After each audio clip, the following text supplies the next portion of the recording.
Saudi আরবের উত্তরাঞ্চলে বসন্তের আগমনের সঙ্গে মনোরম আবহাওয়ার কারণে বেদুইনদের পালিত উটগুলোর দুধেও যেন প্রাচুর্য দেখা দিয়েছে।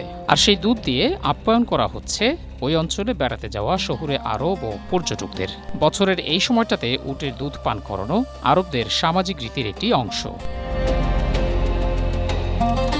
পরিবার পরিজন নিয়ে বেড়াতে যাওয়া লোকজনকে অতিথি হিসেবে দুধ পান করানোর এই রীতি প্রাচীন আরব সভ্যতার দীর্ঘ ঐতিহ্যেরই প্রতিফলন। শতাব্দীকাল ধরে মরুচারী বেদুইনদের জন্য উটের দুধ এখনও গুরুত্বপূর্ণ পুষ্টির যোগানের পাশাপাশি স্থানীয় প্রথার শক্তিশালী প্রতীক হিসেবে গণ্য হচ্ছে। সৌদি আরবের উত্তর সীমান্ত অঞ্চলের এই ঐতিহ্য এবং সেখানকার প্রাণীজগৎ ও বসন্তের আগমনকে ঘিরে এক বৈচিত্র্যময় সাংস্কৃতিক আবহ তৈরি হয়েছে। সেই সঙ্গে উটের দুধের সাংস্কৃতিক তাৎপর্য নতুন করে সবার দৃষ্টি কেড়েছে। তবে যাদের অ্যালার্জি এবং হজমের সমস্যা রয়েছে তাদেরকে উটের দুধ পানে সতর্কতা অবলম্বনের পরামর্শ দিয়েছেন চিকিৎসকরা।